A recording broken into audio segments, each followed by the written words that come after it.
अस्सलाम वालेकुम, मैं हूं फैसल तारड़। मेरे साथ हैं आसमान भुट्टा साहब। आज हम बात करेंगे अफ़गानिस्तान के हवाले से। आपको पता है कि अफ़गानिस्तान में दोबारा से अमेरिका और अफ़गान तालिबान के दरमियान झड़पें हो रही हैं और ये झड़पें इस हद तक बढ़ चुकी हैं कि ख़तरा ये है कि जो पीस टॉक्स हो रही थी, जो एक मुआहदा हुआ था अफ़गान तालिबान में और अमेरिका में, जिसके तहत ये था कि अमेरिका अफ़गानिस्तान से निकल जाएगा, अब वो मुआहदा ख़तरे में आ गया है। तो लिहाजा इस हवाले से हम आसमान भुट्टा साहब से जानेंगे। तो भुट्टा साहब, आप बताइए कि क्या इससे मुआहदे को कोई ख़तरा हो सकता है या अमेरिका वापस जाएगा या नहीं जाएगा? देखें, ये जो मामला है इस पे पाकिस्तान की भी अमेरिका को बहुत सख्त ज़रूरत है। आपको ये तो पता होगा कि पाकिस्तान एक जो है बहुत अहम किरदार भी एक अहम रोल भी प्ले कर रहा है इस पूरी जो ये अमन मुआहदा या नेगोशिएशंस हुई।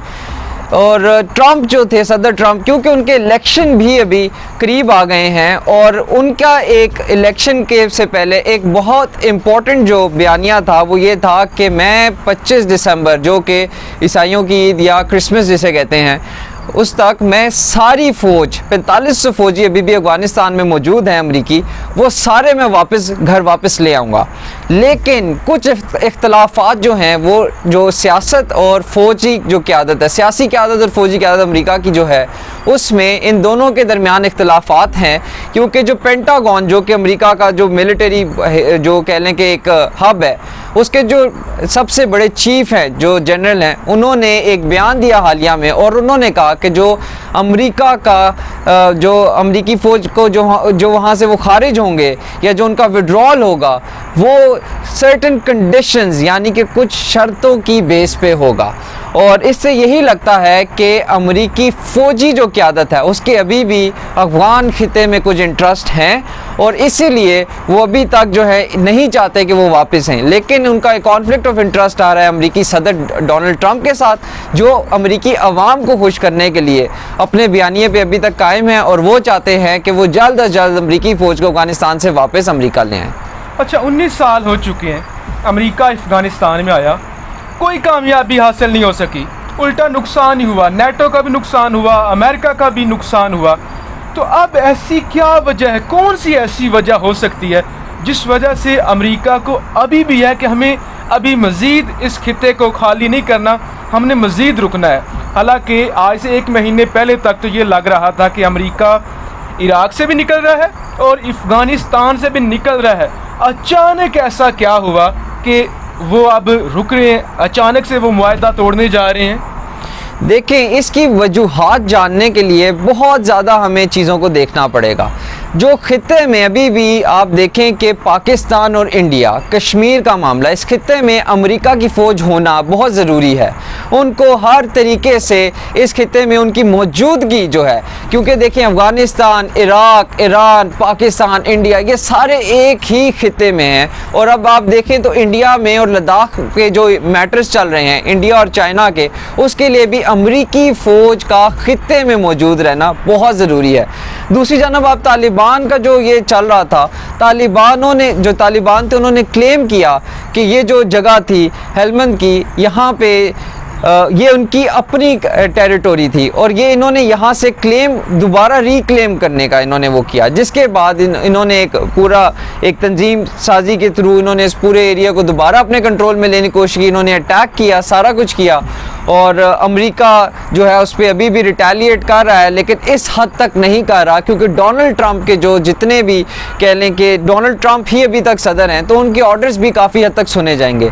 इसी हवाले से जो अफगान हेलीकॉप्टर्स हैं वो भी आपस में टकराए, हालांकि मुझे नहीं लगता कि वो आपस में टकराए हैं, ज़ाहिर सी बात है कि आपस में लड़ रहे थे तो टकरा तो नहीं सकते, तो ये भी एक बात बनाई गई। लेकिन ये खिते में अभी भी आप देखें, क्योंकि खिते में अभी बहुत ज़्यादा इंटरेस्ट है अमेरिका के, खिते में कॉन्फ्लिक्ट्स हो रहे हैं, चीन और इंडिया का बहुत मेजर एक इशू है, तो अमेरिका नहीं चाहता, जो अमेरिकी फ़ौजी जनरल हैं वो नहीं चाहते कि वो इस खिते को खाली छोड़ें। देखिए, पाकिस्तान ने अफ़गानिस्तान की जंग में जितनी कुर्बानियाँ दी हैं, जितना नुकसान किया है, इतने हमें अमेरिका से पैसे नहीं मिले जितना हमने नुकसान किया है। 70,000 से ज़्यादा हमारे लोग मरे, और हमारी अभी भी यही कोशिश है कि वहाँ पे अमन हो।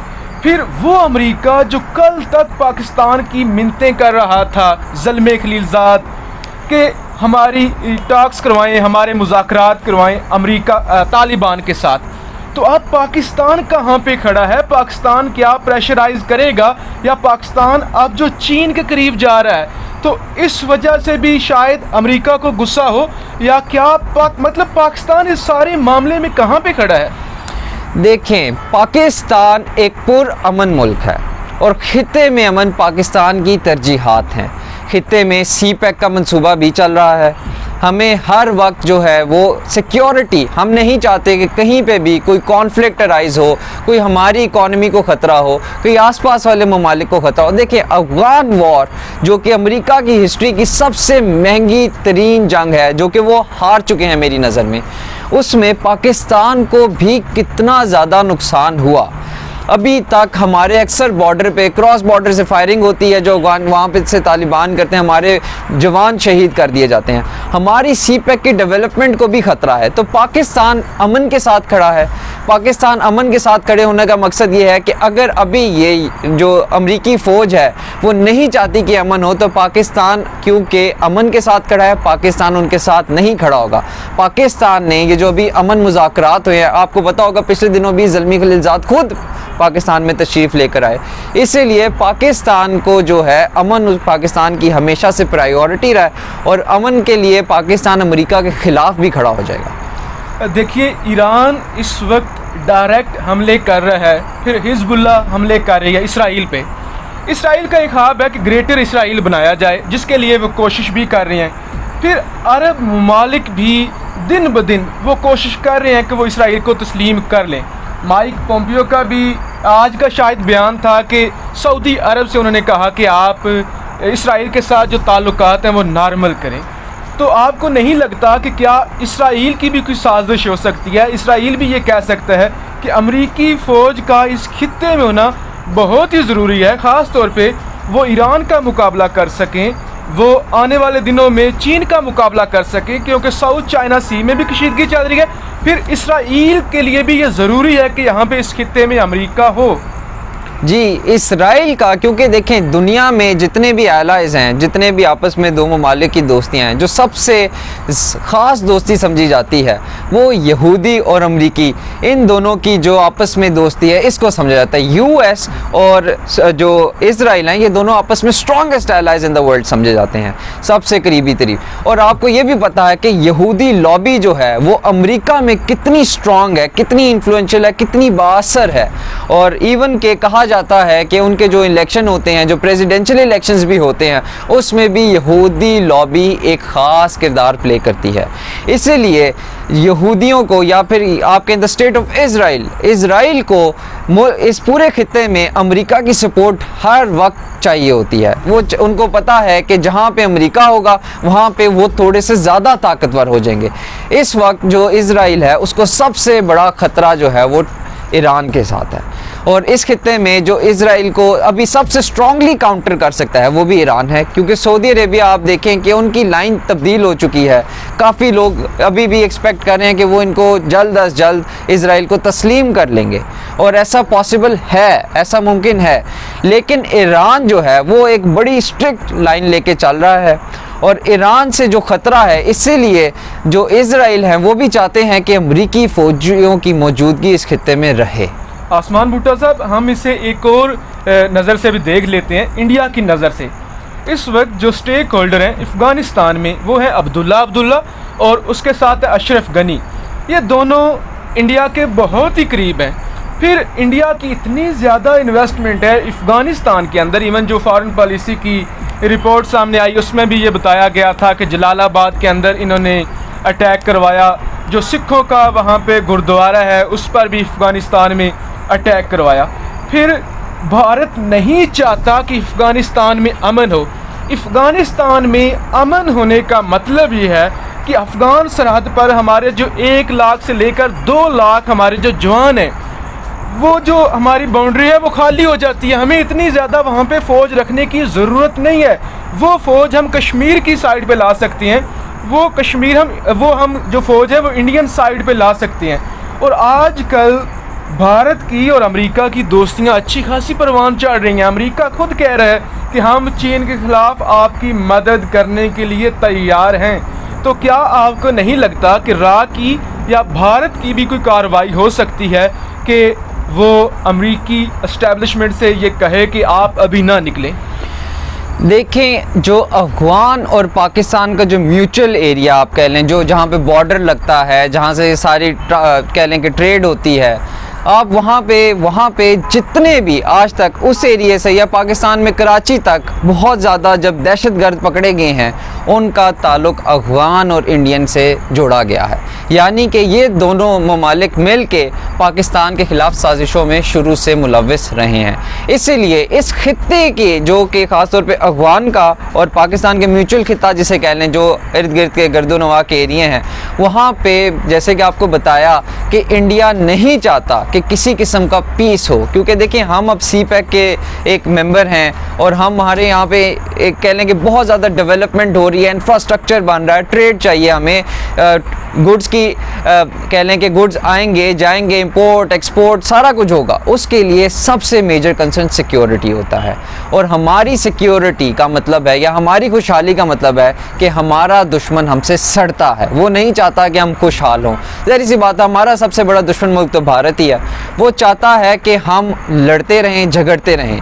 तो इसीलिए वो इस खित्ते में अमन नहीं देखना चाहते, और पाकिस्तान के लिए अमन, पाकिस्तान की कह लें कि मुआशियत के लिए, आगे बढ़ने के लिए ये अमन बहुत ज़रूरी है। और इंडिया इस बात को समझते हुए नहीं चाहता कि US का यहाँ से विड्रॉल हो, किसी किस्म का इनमें अमन मुआहिदा कायम हो और इस खित्ते में अमन कायम किया जाए। आसमान साहब, इस पूरे खित्ते में आग लगी हुई है। चीनी सदर का ये बयान आ चुका है कि चीनी फ़ौज जंग की तैयारी करे, चाहे वो भारत के ख़िलाफ़ हो, चाहे वो साउथ चाइना सी में हो। फिर दूसरी जानब अफ़गानिस्तान, जहाँ पे अमन होने जा रहा था, दोबारा से जंग छिड़ गई है।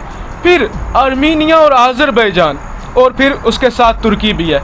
तो वो जंग भी ख़त्म होने का नाम नहीं ले रही, वो भी जंग दिन ब दिन बढ़ती जा रही है। तो ये पूरा खित्ता ही जंग में है, ईरान भी जंग में है, इराक में भी हर रोज़ हमले हो जाते हैं। तो ख़ास तौर पे आर्मीनिया और आज़रबाईजान के हवाले से आप क्या कहेंगे कि उसके पीछे भी ज़ाहिर है जो असल हाथ है, जो लड़वाने वाला मुल्क है, वो इसराइल ही है। तो इस जंग को आप कैसे देखते हैं? आप क्या अपडेट करेंगे कि अब क्या वहाँ पे क्या चल रहा है, क्या हो रहा है? देखें, एक जो माना जाना जो कि दुनिया की तमाम ममालिक मानते हैं, वो ये है कि किसी भी किस्म की जंग उसको 50 साल, 100 साल, 20 साल, 200 साल, मतलब काफ़ी हद तक पीछे ले जाती है।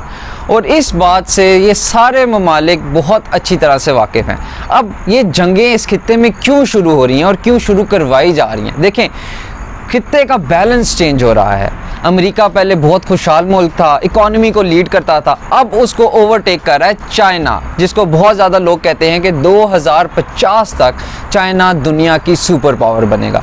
इसी तरह जब हम इंडिया पाकिस्तान पे आ जाते हैं तो पाकिस्तान अब खुशहाली की तरफ जाता नज़र आ रहा है, और ये चीज़ इंडिया से बर्दाश्त नहीं है, चाइना की खुशहाली अमेरिका से बर्दाश्त नहीं है। इसी तरह इज़राइल की भी यही इंटरेस्ट है। इज़राइल भी देखें, उनकी इकॉनमी अभी बहुत अच्छी चल रही है, टेक्नोलॉजिकली वो एडवांस्ड हैं, वो नहीं चाहते कि इस खित्ते के एरिए में जहाँ पे ईरान, पाकिस्तान, इवन के चाइना जैसे मुल्क वो ताकतवर बने, वो अमीर हों, वो खुशहाल हों। तो ये जितनी भी ये लड़ाइयाँ हैं, ये सारी इज़राइल, अमेरिका और इंडिया, ये तीनों मिलके प्लान कर रहे हैं, क्योंकि ये चाहते हैं कि हम लड़ाई झगड़े में लगे रहें, यहाँ पे किसी किस्म का पीस कायम ना हो सके, और इसी वजह से हमारी कभी भी हमारी इकॉनमी ना बढ़ सके, हम अमीर ना हो सकें, हम खुशहाल ना हो सकें, और हम कभी अमन ही देख ही ना सकें।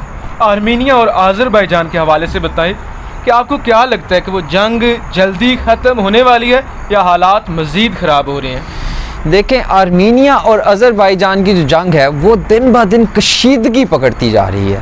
आप देखें कि उनकी जो है मिलिट्री बेसिस तबाह की गई। दूसरी साइड पे आर्मीनिया अज़रबैजान को उनकी पाइपलाइन के हवाले से धमका रहा है कि हम उसको जो है ख़राब कर देंगे। और देखें जो पाइपलाइन होती है गैस पाइपलाइन, वो वाकई कह लें कि वो एक बहुत बड़ी इंपॉर्टेंट चीज़ होती है किसी भी जो ऐसा मुल्क हो जो एनर्जी वाइज बहुत रिसोर्सफुल हो। और अज़रबैजान की जो गैस पाइपलाइन है वो बहुत उनके लिए ज़रूरी है, उनकी अहमियत उसकी मईशत के लिए बहुत अहम है।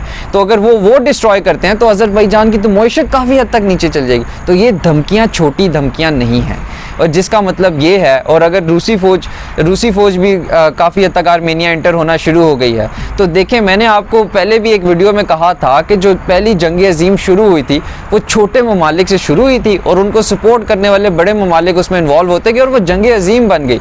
तो लिहाजा मैं इस जंग को भी इसी तरह देख रहा हूँ कि अभी इसमें किसी किस्म का भी मुझे पीस होता हुआ या किसी किस्म का भी कह लें कि कशीदी कम होती हुई नज़र नहीं आ रही, बल्कि मैं इसमें दिन ब दिन देख रहा हूँ कि आग बढ़ रही है।